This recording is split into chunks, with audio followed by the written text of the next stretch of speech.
하나님께서 우리에게 주신 말씀 함께 읽도록 하겠습니다. 히브리서 8장 1절에서 13절까지 말씀입니다. 신약성경 히브리서 8장 1에서 13절까지 말씀, 제가 한 절 여러분들 한 절 교독하겠습니다. 지금 우리가 하는 말의 요점은 이러한 대제사장이 우리에게 있다는 것이라. 그는 하늘에서 지극히 크신 이의 보좌 우편에 앉으셨으니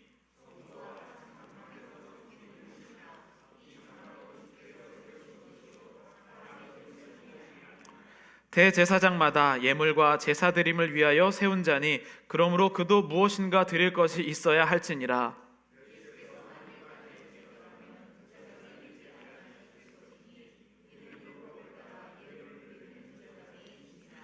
그들이 섬기는 것은 하늘에 있는 것의 모형과 그림자라. 모세가 장막을 지으려 할 때에 지시하심을 얻음과 같으니 이르시되 삼가 모든 것을 산에서 내게 보이던 본을 따라 지으라 하셨느니라.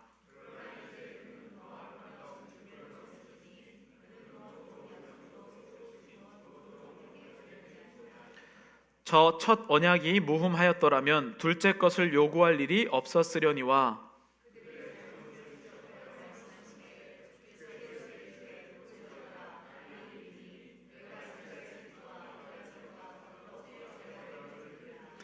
또 주께서 이르시기를 이 언약은 내가 그들의 열조의 손을 잡고 애굽 땅에서 인도하여 내던 날에 그들과 맺은 언약과 같지 아니하도다. 그들은 내 언약 안에 머물러 있지 아니하므로 내가 그들을 돌보지 아니하였노라.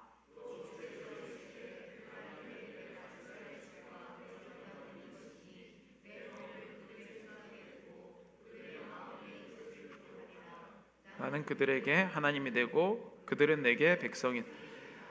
또 각각 자기 나라 사람과 각각 자기 형제를 가르쳐 이르기를 주를 알라 하지 아니할 것은 그들이 작은 자로부터 큰 자까지 다 나를 알미라.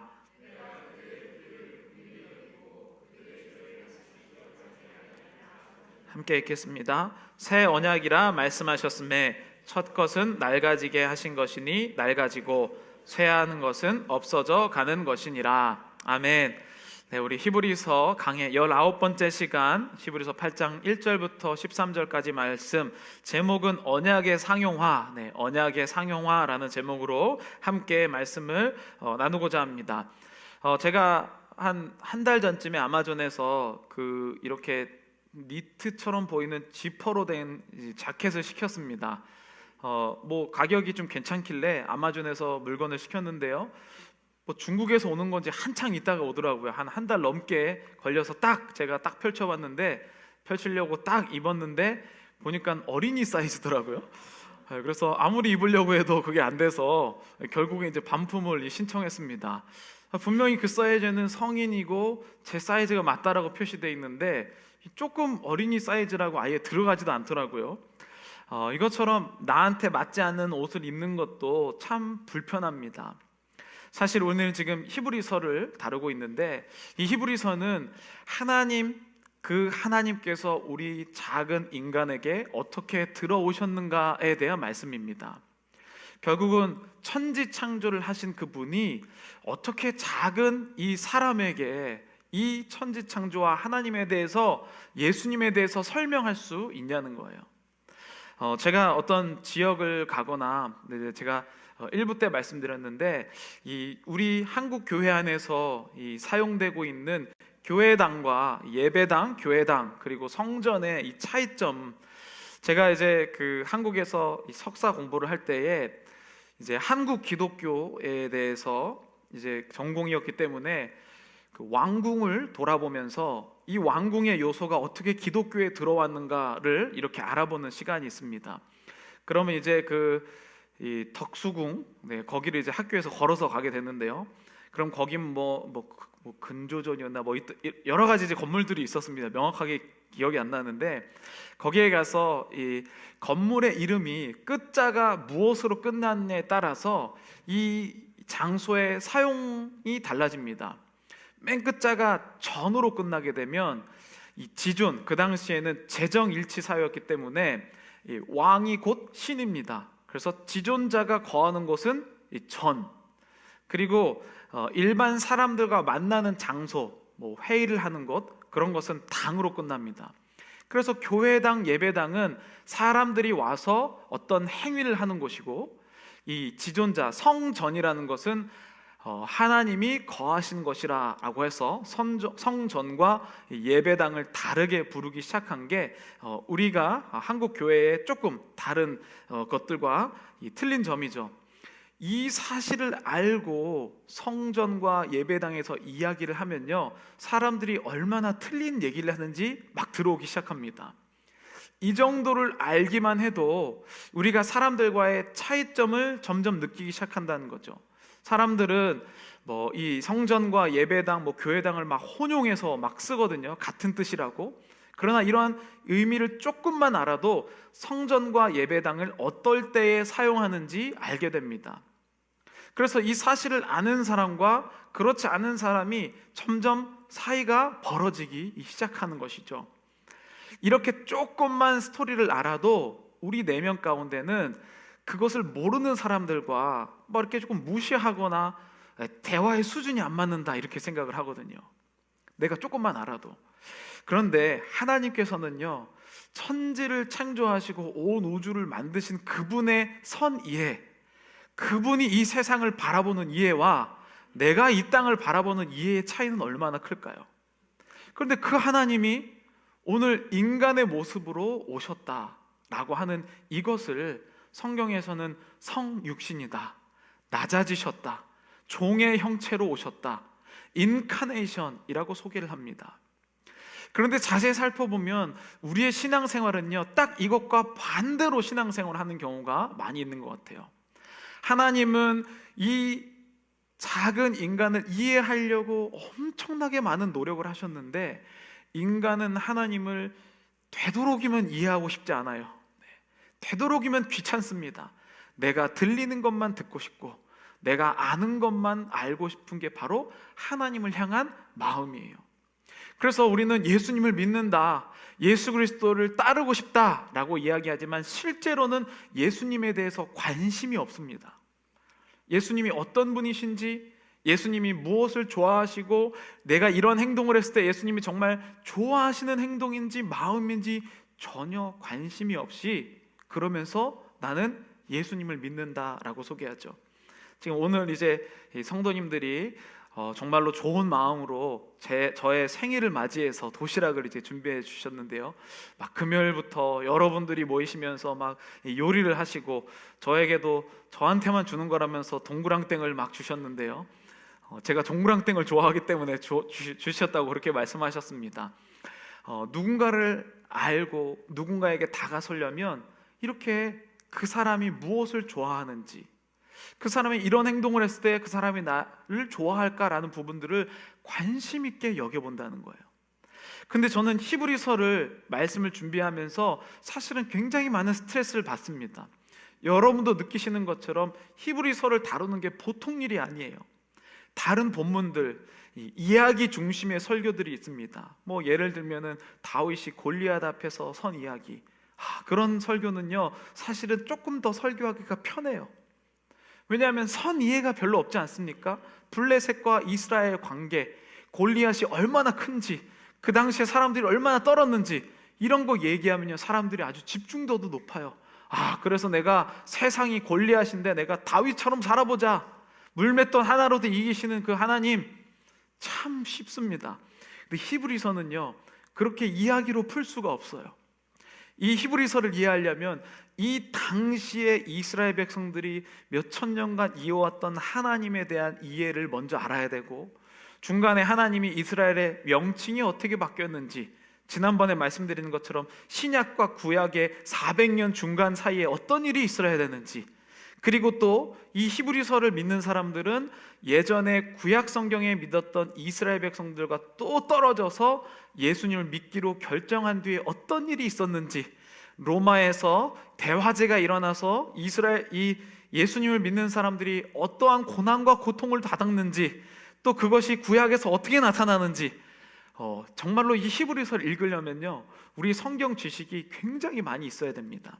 그러다 보니까 저도 이 히브리서를 설교를 하면서 요즘 몇 달 동안 굉장히 막 예민해져요.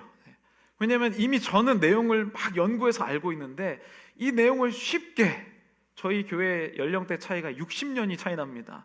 이 60년의 차이를 다 알아들을 수 있도록 말씀을 전하려면 굉장히 머리가 아프더라고요.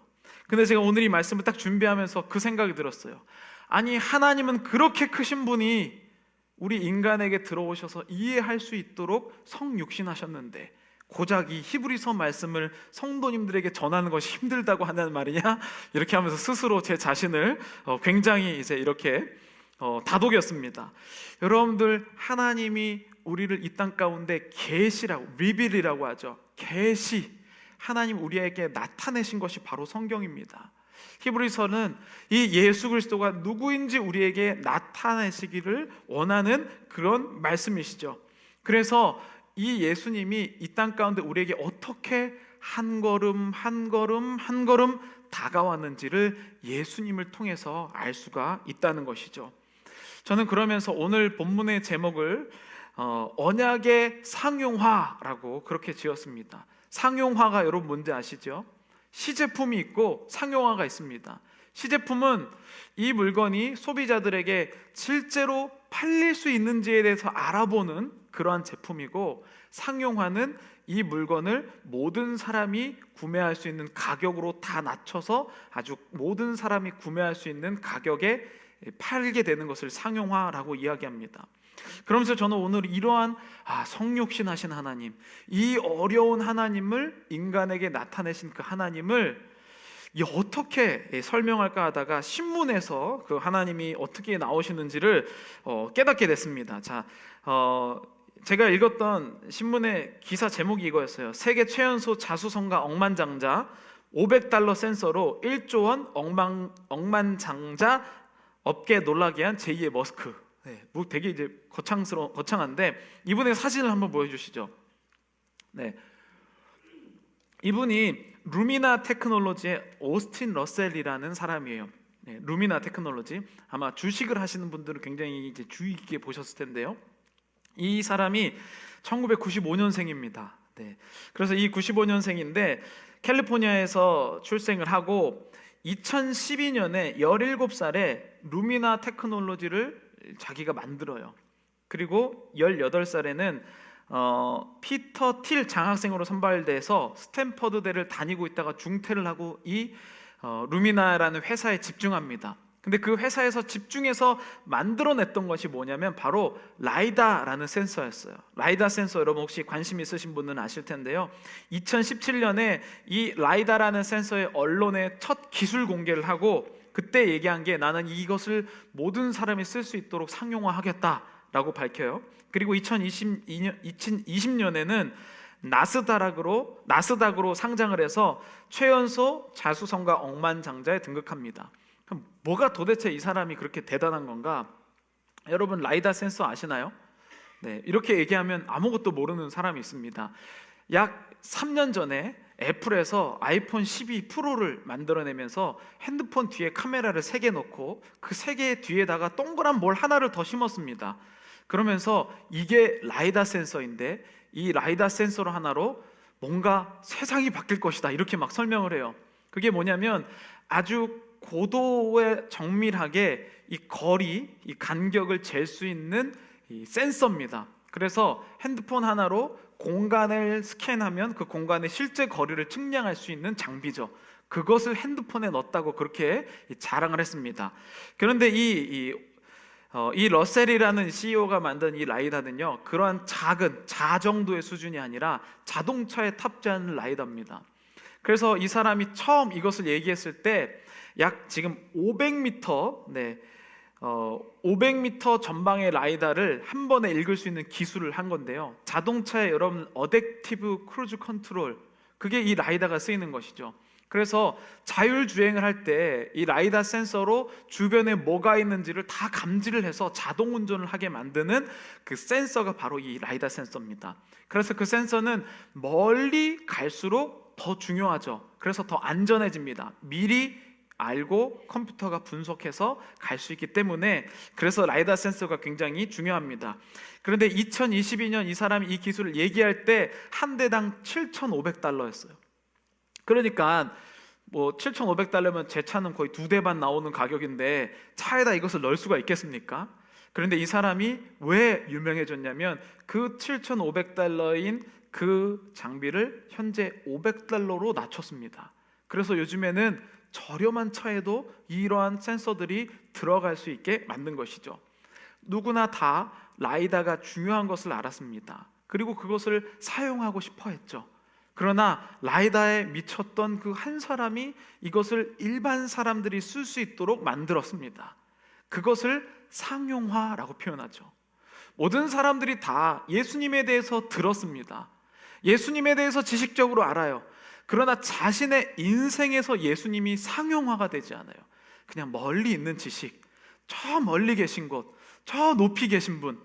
그래서 하나님이 이것을 답답해 하시면서 인간에게 직접 하나님을 보여주신 것을 바로 예수 그리스도다라고 표현합니다. 자세히 살펴보면요, 이스라엘 백성들이 하나님께서 이스라엘 백성들에게 아브라함과 언약을 맺었습니까? 남과 남이 계약을 맺었어요. 그런데 여러분, 계약하실 때 아시겠지만 이 계약 당사자가 뭔가 거래할 게 있어야 계약을 하거든요. 근데 하나님과 인간은 거래할 수 있는 품목이 없었습니다. 그래서 하나님은 뭐라고 얘기하시냐면 자기를 스스로 보증 삼아서 계약을 삼습니다. 손해볼 것 없는, 그리고 인간은 뭐 보증을 서서 걸 게 없으니까 하나님은 이 계약이 파기돼도 본인이 손해를 받으시는 거예요. 그래서 아브라함에게 언약으로 계약을 삼으십니다. 그래서 우리가 지난번에 나눈 것처럼 아브라함이 그렇게 하나님을 많이 배신했음에도 불구하고 기어코 아브라함을 믿음의 조상으로 만드셨죠.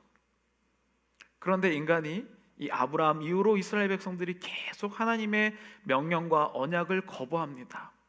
그래서 하나님께서 또 두 번째 기회를 주시죠. 그게 바로 모세에게 주신 율법과 십계명, 제사, 이러한 형태들을 주신 겁니다.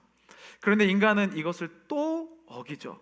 심지어는요, 모세가 처음에 하나님께 이 율법에 대해서 시내산에서 막 하나님께 듣고 시내산을 내려와서 너희들 기다려, 하나님께서 이제 실제로 어떻게 제사를 드리는지, 실제로 어떻게 되는지 하나님께서 말씀해 주실 거라고 시내산으로 올라갑니다. 근데 시내산으로 올라가서 40일 정도 그 산에서 있었거든요. 근데 인간들, 이스라엘 백성들이 막 이 출애굽해갖고 10가지 재앙을 맛보고 막 만나 매출하기를 하나님의 신비를 맛본 그 이스라엘 백성들이 40일 동안 모세가 시내산에서 안 내려오자 죽었다라고 생각하면서 이 출애굽할 때 이집트로부터 뺏어온 금들을 모아서 금송아지를 만들어요. 하나님이 언약을 내려주시는 그 순간에도 기다리지 못하고 또 약속을 깨버립니다.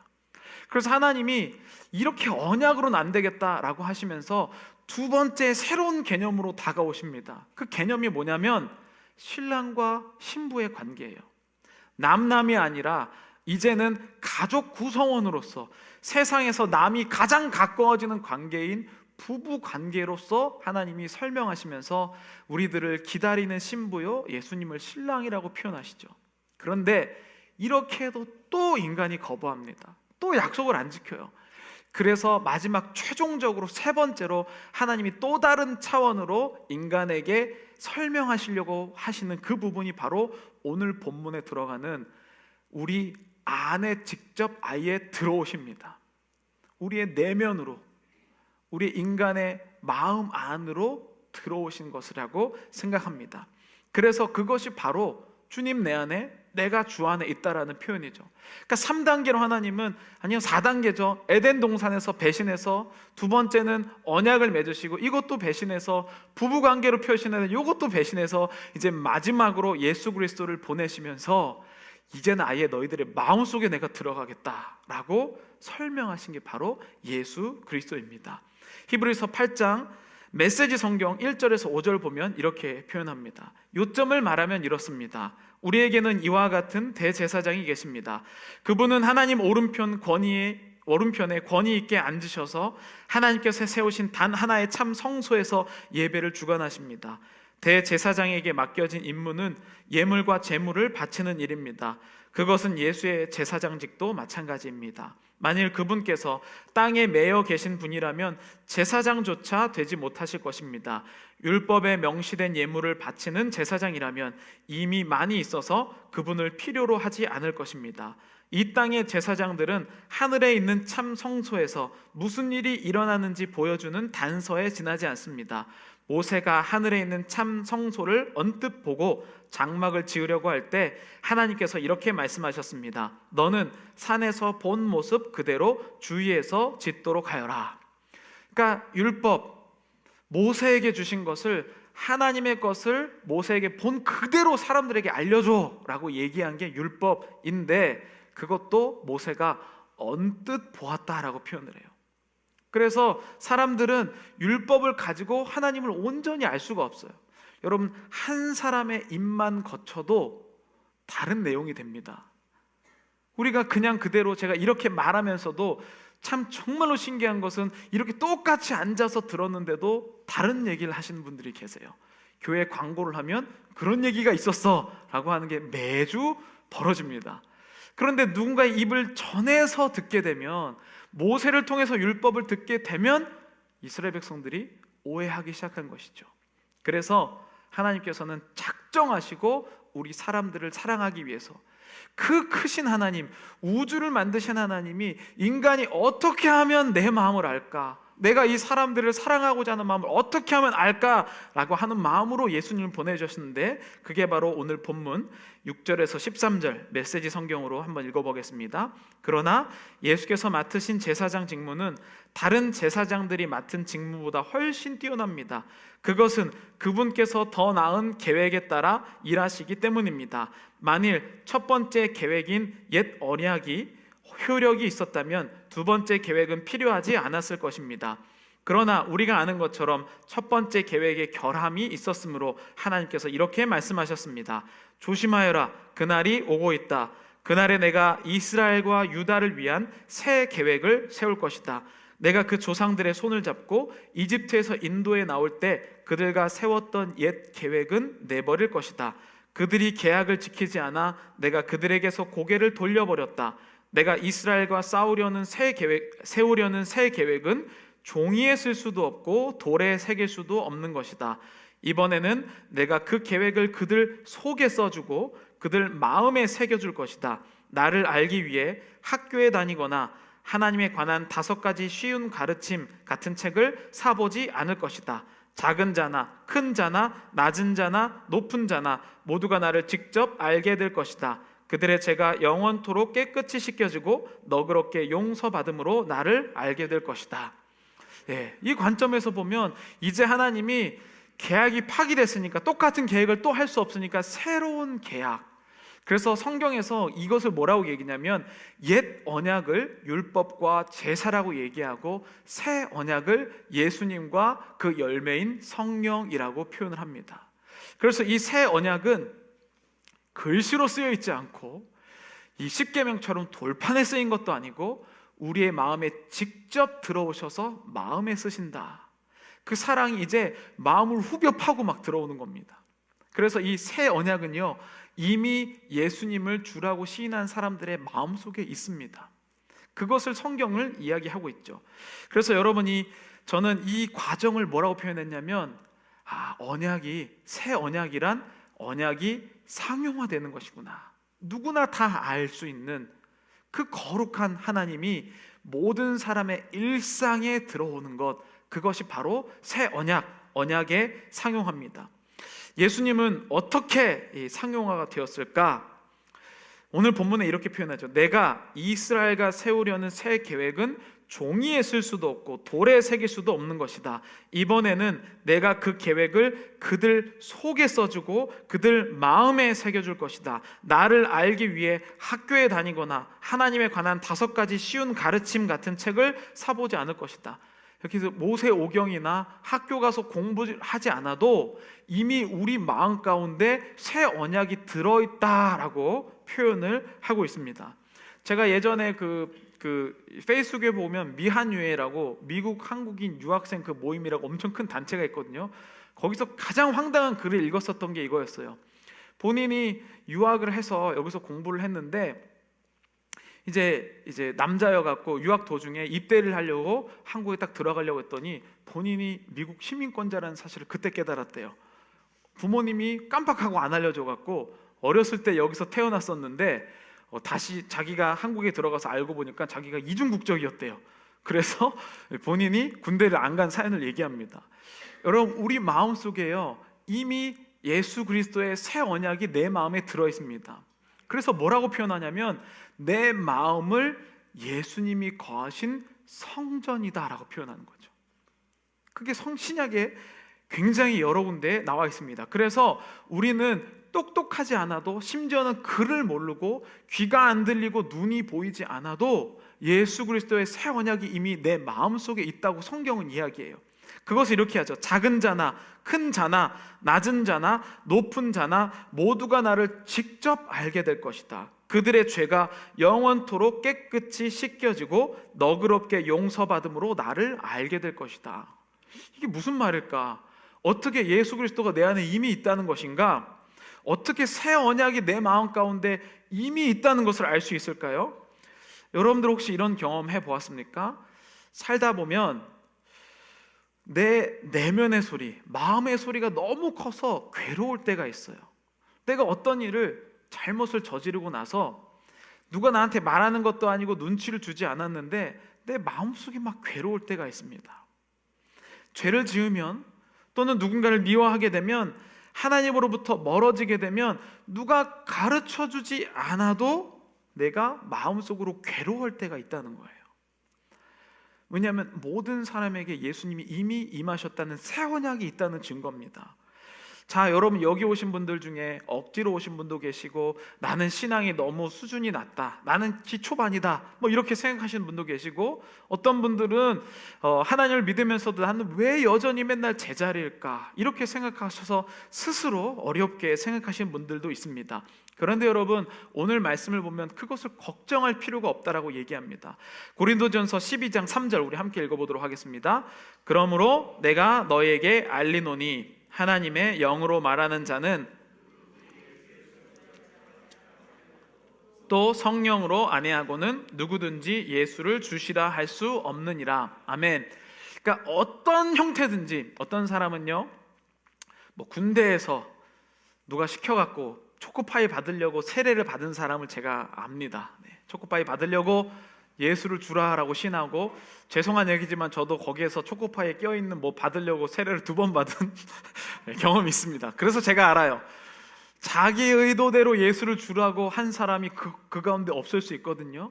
그래서 세상은요, 오늘날의 기독교는 어떻게 소개하냐면 교회 안에 세례를 받고 예수님을 주인이라고 고백하는 사람들이 가짜라고 표현을 합니다. 그거 하나님 안 믿은 거야. 근데 저는 오늘 이 고린도전서 12장 3절에 의하면 아무리 쓸모없는 사람, 아무리 강한 사람, 아무리 군대 받아서 초코파이 받아서 세례 받은 사람이라고 할지라도 억지로 이렇게 자기밖에 모르는 이 세대 가운데 예수님을 주라고 고백할 수가 없어요. 여러분, 생각하면 이상하지 않습니까? 제 세대는 배고파서 굶은 세대가 아니에요. 초코파이 하나에 누구를 내 인생의 주인이라고 고백하는 세대가 아니란 말입니다. 그런데 어떻게 그렇게 자기밖에 모르는 그 세대가 초코파이 하나 때문에 예수를 주라고 고백할 수 있을까요? 성경은 그렇게 표현합니다. 성령이 그 안에 내주하고 있기 때문에. 그게 오늘 본문에서는 이미 새 언약이 그 안에 있는 사람들이 그런 얘기를 할 수 있다는 거예요. 그래서 사탄은 뭐로 공격을 하냐면 그렇게 믿는 거 다 가짜고 뻥이다라고 얘기해요. 근데 저는 그렇게 생각하지 않습니다. 우리가 회복해야 될 것은 본인이 실수로 예수를 주라고 고백했을지라도 이미 새 언약이 그 안에 있는 거기 때문에 그 마음을 회복하는 게 훨씬 더 중요한 겁니다. 여러분들 마음 가운데 나는 억지로 떠밀려서 모태신앙이어서 이민사회에서 어쩌다 보니까 그래서 내가 예수를 주라고 시인했을지라도 그것은 다른 의미로 의하면 하나님이 너무 사랑해서 내 마음을 뚫고 그 안에 들어와 계신다는 것이죠. 그러면 여러분, 이 하나님의 사랑이 나는 한 사람의 마음도 이해할 수 없어서 날마다 괴로워하는데, 하나님은 그 크신 분이 내 마음 가운데 들어와 계시다는 그 사실이 얼마나 큰 사랑임을 깨달으시기를 바랍니다. 그러면서 요한복음 14장 26절에 이렇게 표현합니다. 보혜사 곧 아버지께서 내 이름으로 보내실 성령, 그가 너희에게 모든 것을 가르치시고. 내가 왜 그렇게 세상에서 막 나가는 사람인데 왜 이렇게 양심에 죄를 지으면 거리끼는가? 왜 내가 누군가를 미워하면 미워하지 말아야지 라고 하면서 내 마음속에 괴로워하는가? 그게 바로 성령이 내 안에서 가르쳐 주시기 때문이에요. 여러분, 누군가를 미워하는 게 내가 잘못됐다라고 하는 그 기준을 도대체 어디서 압니까? 고린도후서 1장 22절, 하나님이 우리에게 인치시고 보증으로 성령을 우리 마음에 주셨느니라. 그러니까 새 언약이라는 것은 어떠한 내가 잘나서 내가 자격을 갖췄기 때문에 언약된 백성이 아니라 이미 하나님이 막 강력하게 내 마음에 들어와 계심으로 나는 이 마음의 거리낌을 느끼는 것 자체가 이미 새 언약의 사람이다라고 표현을 합니다. 말씀이 이론에서 내 인생의 상용화가 된 거예요. 여러분, 이전까지는요, 율법, 옛 언약을 믿는 사람은요, 바른 삶을 살아야 하나님의 백성이라고 생각했어요. 이스라엘 백성들이 왜 이렇게 교만했는지 아십니까? 저 이방인들, 하나님께 예배하지 않는 자들, 율법도 안 지키는, 율법이 뭔지도 모르는 저 사람들은 지옥 갈 것이다. 그게 율법주의자들이었어요. 그러나 나는 이 율법을 지키기 때문에 나는 거룩한 백성이 될 것이다 라고 하는 마음이 있었죠. 그러나 여러분, 어떻게 인간이 100% 거룩한 마음을 가질 수 있겠습니까? 거룩한 행실을 할 수 있겠습니까? 때로는 실수로 율법을 어기고, 때로는 한 번, 두 번 시작된 그 율법의 어김이 자신이 계속 죄를 짓는 사람으로 바뀌었습니다. 그래서 율법으로는 결코, 옛 언약으로는 결코 단 한 사람도 새로운 인생을 살 수 없게 되는 것이죠. 그래서 여러분, 자세히 보시면 어떤 분들은요, 내가 교회 가기에 양심이 좀 그래, 내가 여기서 이렇게 밖에서 술 마시고 다른 사람 멱살 잡고 싸우고 욕하고 사기치는데 교회 갈 수 있냐? 있습니다, 여러분. 왜냐하면 그렇게 느끼는 것 자체가 축복이에요. 이미 새 언약이 없는 자는 그러한 가치를 느끼지도 못해요. 아, 나는 조금 더 잘 속여야지, 사기를 치려면 제대로 쳐야지, 미워하려면 아유 짓밟아버려야지, 이러한 마음을 갖고 있는 자들은요, 이러한 양심의 거리낌 자체가 없어요. 그러나 새 언약으로 있는 자들은 내가 그렇게 괴로워하는 것 자체가 이미 예수 그리스도의 새 언약 안에 있다는 것을 이야기합니다. 그래서 내가 괴로워하는 것 자체가 정말 감사한 일입니다. 여전히 성령님께서 내 안에 계셔서 나와 싸우고 있다는 증거이기 때문이죠. 여러분, 잘 생각해 보시면요, 어떻게 그렇게 아주 딱딱하고 아주 못되고 고지식한 사람이 마음에 어떻게 그러한 생각을 할 수 있냐는 거예요. 찔러도 피 한 방울 안 나올 것 같은 그 사람이 어떻게 누군가를 미워하면서 괴로운 마음을 가지고 수 있냐는 것이죠. 그것을 성경에서는 이렇게 표시합니다. 에스겔 11장 19절 함께 읽어보겠습니다. 에스겔 11장 19절입니다. 내가 그들에게 한 마음을 주고 마음을 제거하고 살처럼 부드러운 마음을 주어 내 율례를 따르게 하며 내 규례를 지켜 행하게 하리니 그들은 내 백성이 되고 나는 그들의 하나님이 되리라. 아멘.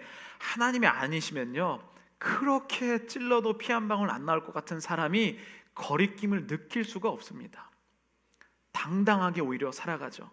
그러나 예수 그리스도의 새 언약이 구약의 이 에스겔 11절 말씀을 다시 조명해 주시면서, 아, 그렇게 돌처럼 딱딱하고 한 사람도 품을 수 없었던 내가 그 사람을 여전히 미워하긴 하지만 미워하는 것이 내가 잘못됐다는 것을 느끼기 시작하는구나, 이게 새 언약의 사람이에요. 그래서 여러분, 예수님을 믿는 사람들은요, 죄를 안 짓는 사람이 아닙니다. 훌륭한 사람이 아니에요. 죄의 결과에 대해서 심판받는 자가 아니라 죄를 보고 태도가 바뀐 사람입니다. 그 전에는요, 죄 안 짓는 것이 신실한 하나님의 자녀라고 생각했어요. 그런데 새 언약 이후로는요, 죄에 대해서 태도가 바뀐 거예요. 이것이 죄구나. 그 전에는 죄를 결과로만 판단했는데 내가 부드러운 마음을 갖게 되니까 여전히 내가 죄를 짓지만 죄 짓는 것이 미안하고 죄송해서 하나님 앞에 얼굴을 들 수 없는 사람으로 바뀌기 시작해요.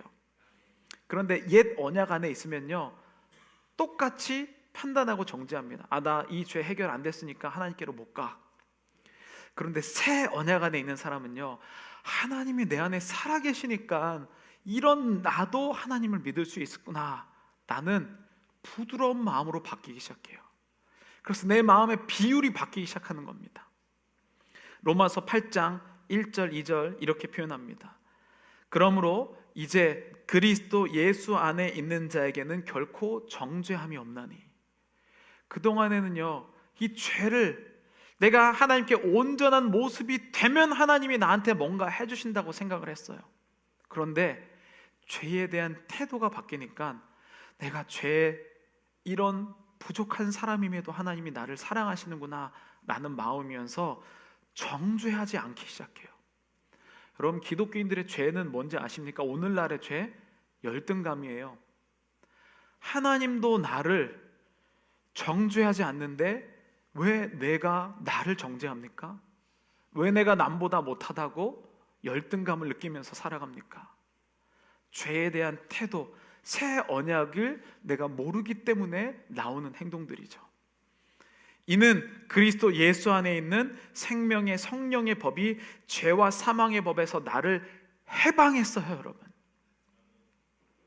예수 그리스도께서 그 죽으심으로 말미암아 사람들은, 기독교인들 왜 이렇게 도덕적이지 못해? 왜 세상 사람들과 똑같아? 이렇게 사람들이 지적했을 때 우리가 세상 사람들과 똑같은 마음으로 하면요, 여전히 내가 죄를 지면서 괴로워하는 마음으로 살아갑니다. 정죄하는 마음으로 살아가죠. 그런데 내가 죄에 대한 태도의 마음이 바뀌면, 그래, 나 모자라니까 예수님이 필요한 사람이야, 그 마음으로 내 마음이 채워져 가기 시작하는 거예요. 처음엔 내가 죄에 대한 거리낌을 느끼기 시작하는데요, 새 언약에 대한 확신이 일어나잖아요. 여러분들이 몇십 년을 믿어도 변하지 않는 이유는 옛 언약으로 예수님을 믿기 때문이에요. 하나님, 제가 오늘도 죄를 졌습니다. 잘못했습니다. 저를 버리지 말아주세요. 그런데 새 언약으로 예수 그리스도를 믿는 사람들은요, 주님, 이렇게 부족한데도 저를 사랑해 주셔서 감사합니다. 제 안에 충만히 계셔주세요. 내가 예수님을 오늘도 생각하겠습니다. 그러면요, 마음이 바뀌어요. 그러니까 죄를 안 짓게 되는 것이죠. 정죄함이 있는 사람은 날마다 정죄함 때문에 더 많은 죄를 짓게 됩니다. 그러나 예수 그리스도가 내 마음의 주인이 된 사람은 처음에는 내가 왜 맨날 이렇게 죄를 지을까라고 생각하지만 점점 예수님이 내 마음에 살아 움직이시면서 더 이상 죄에 대해서 내가 짓지 않는 사람으로 바뀌게 됩니다. 그것을 새 언약이라고 표현해요. 그래서 로마서 8장 14절을 우리 함께 읽어보도록 하겠습니다. 시작. 무릇 하나님의 영으로 인도함을 받는 사람은 곧 하나님의 아들이라. 죄가 없는 사람이 하나님의 아들이 아니고, 도덕적이고 윤리적인 사람이 하나님의 아들이 아니고, 그 죄의 태도에 대해서 반응하는 사람, 하나님의 영의 인도를 받는 사람을 하나님의 아들이요 딸이라고 표현한다는 거예요. 그렇게 보면요, 교회 안에서 나무랄 사람이 한 사람도 없어요. 다만 우리가 옛 언약에서 사람을 바라보면요, 심판할 사람밖에 안 보여요. 저 사람 교회 다닌 지 10년 됐는데 저것밖에 못해? 저 사람 오늘도 말이 저렇게 거칠어? 그런데 여러분, 새 언약의 관점에서 보면 그 사람이 괴로워하는 모습이 보여요. 그 사람은 습관에 따라서 또 거친 말이 입에서 나왔지만, 내가 이러지 말아야 되는데, 라고 하는 그 사람의 아픔이 보이기 시작한다는 것이죠. 그게 바로 언약이 상호간 된 사람의 모습입니다. 저는 오늘 여러분들의 마음 가운데 이 예수 그리스도, 살아계신 하나님의 아들, 언약이 누구나 알고 있는 저 멀리 계신 곳이 아니라 새로운 언약이 나의 마음 가운데 부어주시는 일들이 여러분 가운데 일어나기를 간절히 소원합니다. 마지막 우리 말씀 로마서 8장 26절 함께 읽도록 하겠습니다. 이와 같이 성령도 우리의 연약함을 도우시나니 우리는 마땅히 기도할 바를 알지 못하나 오직 성령이 말할 수 없는 탄식으로 우리를 위하여 친히 간구하시느니라. 마음을 살피시는 이가 성령의 생각을 아시나니 이는 성령의 하나님의 뜻대로 성도를 위하여 간구하심이니라. 우리가 알거니와 하나님을 사랑하는 자 곧 그의 뜻대로 부르심을 입은 자들에게는 모든 것이 협력하여 선을 이루느니라. 이 말씀이 얼마나 소중합니까?